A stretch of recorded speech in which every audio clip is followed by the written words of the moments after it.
So hopefully we turned in our rough drafts last night. If not, obviously that's what we're going to be focusing on today. If you're not completely done with your rough draft, just a reminder that every day you don't turn it in basically is 2%. So obviously that means if you turn it in today, you can still get 98%. Which I want to say, and I could be wrong on my math, but it'd be like 49 out of 50 points still. So obviously you would get the majority of the points if you get it done today. Tomorrow you'd lose another point. So just make sure that, again, you're trying to get it done and not like waiting or procrastinating too much. So we're going to be talking about revision though first before I let you guys get started. So I'm going to kind of go over the questions that are on the revision activity for today. So if you are done with the rough draft, you have been assigned somebody's peer review, their essay to review. If you are not done, obviously you haven't, but you'll just need to let me know when you're done. So that way you can obviously do that. So there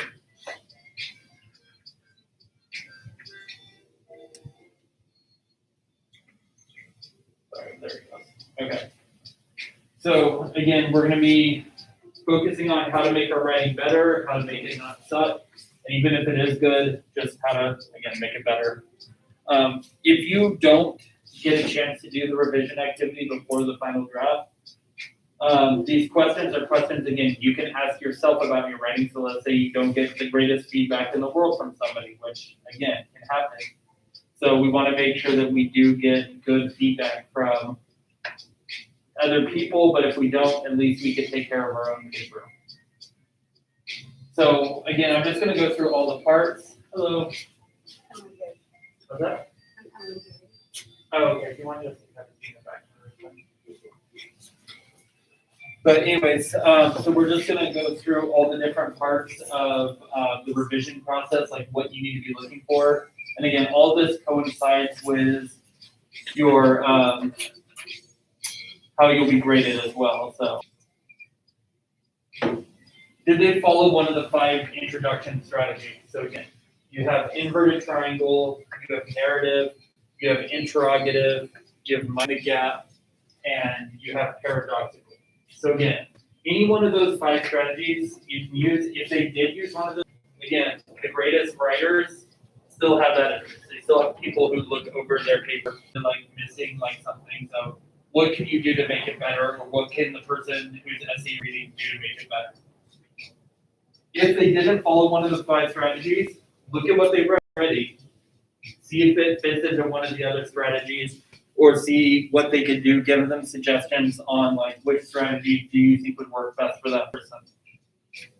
No matter which one that they choose though, again, it needs to end with the thesis statement. It needs to tell me what 3 strategies were most effective in Act 3, Scene 2 of Julius Caesar. So again, that's, no matter which one of these you choose, you need to end it in that manner. Okay, evidence. Again, for the evidence sentences, I know we've talked about this a ton, but again, still, did they blend their sentence? Did they blend their quote with their own words? Did they remember to tell me what's happening in the quote? Who's saying the quote? Like, I need to know who's talking, what they're talking about in the speech at that time. So again, is it when Antony's talking about the will? Is it when Brutus is describing how honorable he is? Like, what part of what's going on in the speech? So you need to be able to tell me that. I remember you can actually, 1 second. William, hey, what's up? He did not show it now. I know he's. Sorry about that. Anyways, what I was saying that you can, again, start the quote. You don't have to start it at the very start of the sentence. You can cut off the first part of the sentence if it makes it easier to blend your words with it. Again, we kind of went over the example last time in class where I showed you like how you can do that. Again, you maybe like, instead of it saying like Caesar or I, get rid of I and say he, as in he, Antony, or he, Brutus. So just make sure that, again, you are blending your words with the quote. And then also, too, in the quotes, make sure that they're citing it correctly. So at the very end of each quotation, after the quotation mark and before the period, you should have, again, act, period, scene. And since all the quotes are coming from that same act and scene, it should all say 3.2. So just make sure that that's in there in the parentheses. You don't have to say what page number, you don't have to say the author's name. That's literally all you have to have in the parentheses. Okay, for your explanations, again, after each quote, they should write 2 to 3 sentences, and those sentences should include how does that quote, how is it an example of the strategy mentioned in the topic sentence? So if you said pathos, how is that an appeal to like emotions? Like what emotion are they appealing to? In this case, it won't be pride because we're probably not going to be talking about Caesar, but with the Roman people, are they appealing to their, like, Antony appeals to their anger a lot because he's trying to get them all riled up and mad at the conspirators. Brutus, on the other hand, is trying to appeal to their sense of like freedom, their like individuality a little bit, and he's trying to play off of those emotions because he wants them, he wants them to like want their freedom, want their individuality, because obviously that's why they claim that they killed Caesar. After you're done explaining, because remember, you have to do both of these things. If you're only doing one of these, you're probably going to be losing some points because, again, you got to make sure that you're telling me not only how did that fit the strategy you mentioned, but why was it effective? Why did like scare tactics convince the Roman people? Why did Passos convince the Roman people to either do Antony's bidding or to do Brutus's bidding? Okay, topic sentences and transition. So for topic sentence, do they have a topic sentence that explains what the strategy was? Again, you're not telling me what's happening in the story in the first sentence, or Brutus uses scare tactics multiple times in his speech. Something like that. For the transition, again, you always have to have a transition in the middle of your body paragraph. So you need to be saying like, while Brutus used scare tactics, Antony were effective.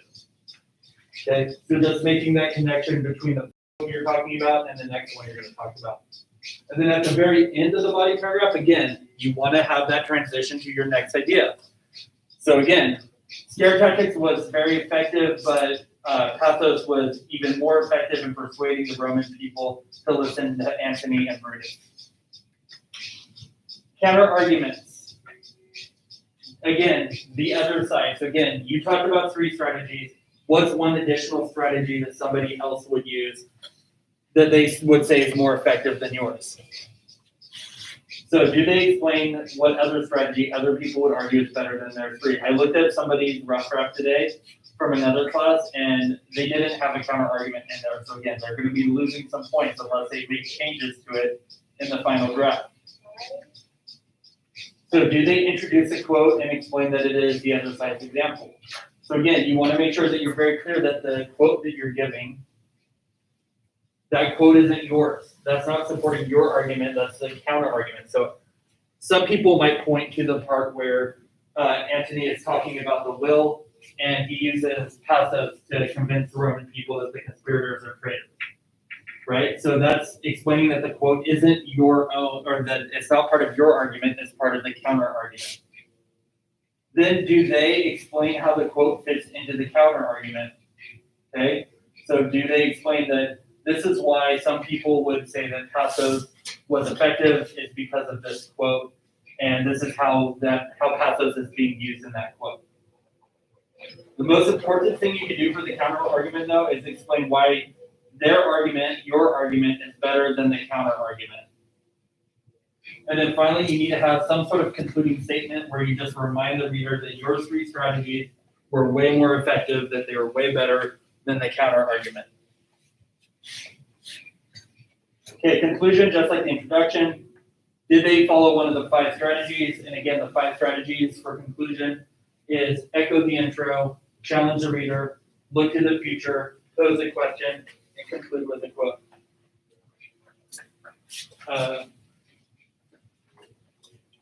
So you actually need to go to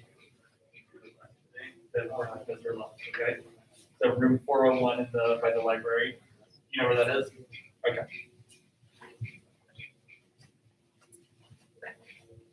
Okay, sorry about that. But anyway, so yeah, so make sure that you're using one of those 5 conclusions. Again, if they did do that, great. Tell them what they could do to make it more interesting. Remember that the conclusion does not have to be as long as the introduction, so it can be a little shorter. So if it is, don't like penalize them for that or yell at them or anything. But if they didn't use one of them, again, give them a suggestion on which one that they could use to make it easier on themselves, basically. Okay, and then finally, this is to me the least important part of the revising process. Technically, this would be considered more editing. So, do you guys know what the difference between revision and editing is? If you revise something versus if you edit something, what do you think the difference is? What do you think editing is, for example? Daniel, what do you think?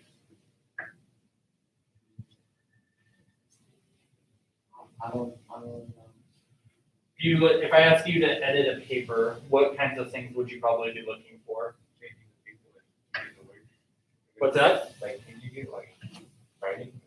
Yeah, well, they both, I will say revision and editing both have to do with changing the writing to some extent, but they look at different things.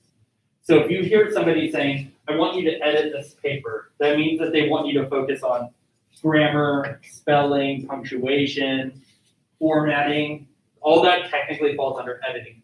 Revision is a little more complex and it's, to me, way more important because revision is like, I don't care, like, yes, if you spell something wrong, shame on you. How dare you spell something wrong? But if you spell something wrong, it's not the end of the world. I spell things wrong. Everybody makes typos. It's not a big deal. I'm more concerned about, like, does your paper function? Does it do the thing it says it's supposed to do? How is it clear? Is it like, do I understand the arguments that you're making? Do you have good examples? Are you explaining your examples? That's more important. I'm still going to go over this because it does like have a tiny little impact on your grade. So the formatting part, but I mean, I like honestly, if you like did just absolutely terrible on the formatting, you would probably lose, I would say maybe 5% of your overall grade. So again, it's the difference between like an A+ and an A, or an A and an A-. So again, it's not that big of a deal, but I still want to go through it because you should know about it. You should still understand it. But you need to make sure it's double spaced. A lot of that, the reason why people have you double spaced, there's a couple reasons. One, if we were, and honestly, years past, I usually did, have people, I would have you guys print out copies of this, of your paper, but obviously COVID, we're not. So, but it also is a readability thing. So having it double spaced just makes it a little easier to read, especially when I have to read like over 100 of these things. It makes sense so I can read a little bit faster. So that's part of it. Is there a center title? And again, the title needs to not be the name of the assignment. So it shouldn't say like Julius Caesar performance task. It needs to be some sort of creative title. Again, that's one of the last things you should worry about. I don't want you sitting there for an hour trying to think of a title when your essay isn't done. So again, if you have an idea for a title, great. If not, think about it once you're done. Just make sure that the essay is done first. Is there a heading? So again, a heading is in the top left corner. And again, it has your name, first and last, the date in MLA formatting. So you go from smallest to biggest. So day, month, year. So today would be 20 April 2021. Your teacher's last name, so just Williams. You don't have to say Mr. Williams, just Williams is fine. And then the course name, so World Lit. If you want to be fancy, you can write World Literature. You don't have to, but World Lit is fine. Okay, and then you need a page header. So a header is something that appears on every single page. So if it's like 3 to 4 pages, you'll see it at the top of each of those 3 or 4 pages. In the top right, you're going to have your last name. So obviously, in my case, Williams, and then the page number. And I'm going to show you guys how to do this on your iPad, just so you guys know. Also, are the paragraphs to the left, so that's called left justified, with an indented first sentence. So remember, each paragraph needs to have an indentation, so that would just be like 5 spaces. Okay, so I'm going to go ahead and I'm going to get on my iPad now, and I'm going to show you how to do the basic formatting on there, so that way you guys are good.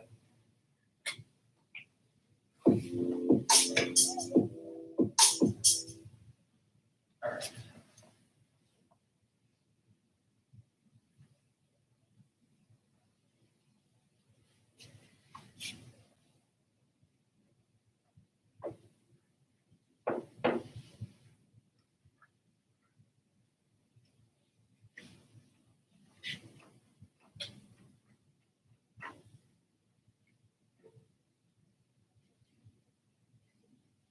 Okay, so first, the double space, you're gonna click on this underlined A up here at the top.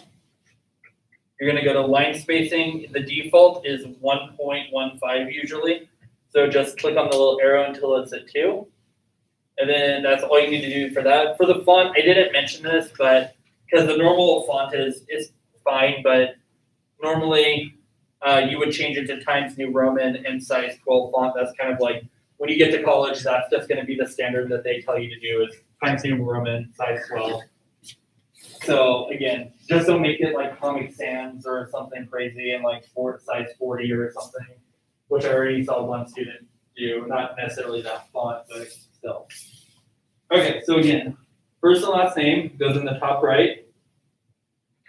Then you're going to do the date. So again, day first. It's the way the rest of the world does it, just like, you know, how we use miles instead of kilometers. We tend to do things a little backwards here. So we just want to make sure that we're doing it like the rest of the world. That's just part of MLA formatting, so that way it looks normal to other people who are reading your paper in other countries. Last name of the teacher, so again, Williams. And then the name of the class, so World Lit. Okay. All right, so underneath that, you're going to have the title, which we want to center. Okay, and then on the next line is when you would start your essay. So, but don't start typing, yet. Like I see a lot of this still where people don't like uncenter their essay. So you want to make sure that you go back to left justified. So you click on that, or you can just hit backspace if you just started the line, and then 5 spaces to indent. 1, 2, 3, 4, 5. Okay. So that's what it should look like for that. And then do a page header. So again, the thing that goes in the top right that has the page number. You're going to click on the little plus icon at the top. You're going to click on, you have to scroll down to where it says page number. And you're just going to click that first option that shows the page numbers on the top right. So this one right there. And so that'll give you the page number. And then before that, you'll type your name in this space. So that way, when you go to another page,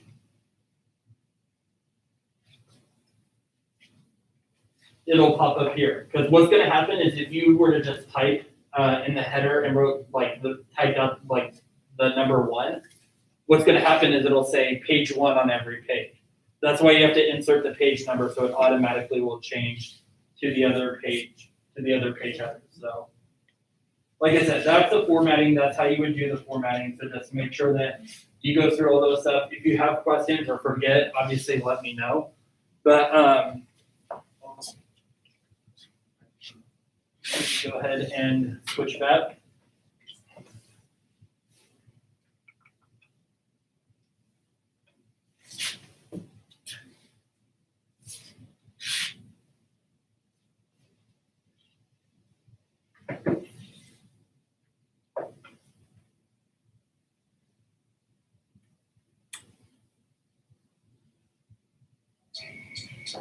Okay.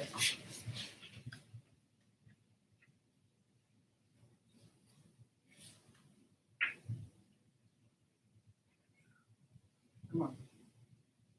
There you go. Okay, so in order to get the rough draft from the other people, because again, you're revising somebody else's work, you're going to go to the assignment from yesterday, the rough draft assignment. And for you guys, it'll be at the very bottom, but you'll click on where it says peer reviews. And you should be able to click on the name. You should see the name of another student. Just make sure this is as accurate as possible. So like, for example, Brandon is going to be looking at Adriana's. It doesn't have to be in this class. You'll more than likely get papers from other people from other classes. That's totally fine. So that's where you're going to get the essay. Okay. And then again, the questions that I put on the slides that I covered with you guys, you're going to be answering those questions. Yes, you're going to be answering them all because I want to make sure that again you cover everything in the essay, so you make sure that everything gets acknowledged at least. Again, the worst thing that anybody could say to somebody, to me as a writer, is that this is good, no changes necessary, because first of all, you're lying. Everybody can use changes in their writing. So again, I want to make sure that we try to help them get better. And yes, and some people get intimidated. So if you see somebody who has like what you consider to be more superior writing or whatever to you than yours, again, take that as a challenge. Like as far as like, look for ways that it's like, oh, you made a mistake here, you made a mistake there, and that's okay. Again, I want you to try and find those mistakes. But again, the revision activity, so this is all the questions from the slides. So just, I mean, some of them, like, for this one, if it's already double spaced, all you would have to say is, it's double spaced already, good job. Is there a center title? There is, good job, or there's not. Or just tell them, add a title, It doesn't have to be a long-winded sentence or anything for each one of them. Obviously, some of them might require more explanation. But what you're going to do is when you go to their peer revision, once you're done revising it, like answering these questions, you're going to take a screenshot and you're going to submit it to this assignment. So again, you find the peer reviews in yesterday's rough draft assignment. If you are not done, obviously you're going to focus on getting the rough draft done. And then if you can this week, you're going to try and get that peer revision activity done. And if not, you need to at least look at the questions for your own paper so that way you can make that 10% change to your final draft. All right. What questions do you guys have for me? I know I covered quite a bit, so I want to make sure that I answer anything you guys have. Okay. So I took the slideshow that I just went over with you guys. Again, the questions are on Canvas, but I set it up to autoplay, so it's just going to be playing in the background. So if you need to kind of like glance at it or anything, it's up there. Obviously, the slides are in Canvas too, so you can look at it there. But what can I do for you guys? What do you guys need from me in order to either get this done or for the activity? Do you have a question or not? Yeah. Can't find other people's Can't find the one now? It's on the, yeah, so again, the rough drafts are on the other assignment. So if you go to yesterday's rough draft assignment, the questions are here, but so if you scroll at the bottom of this one. Oh, wait, you're in the app. Yeah, you can't use the app. Right, yeah, you can't do peer reviews on the app, so you have to be in the website. So again,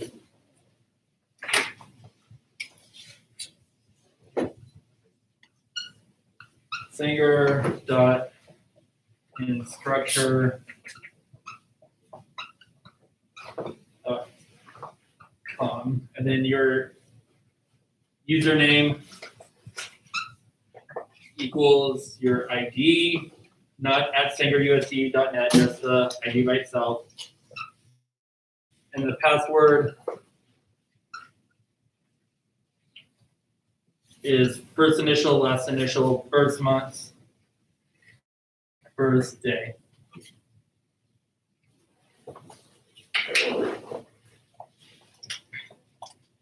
Okay, any other questions? Okay.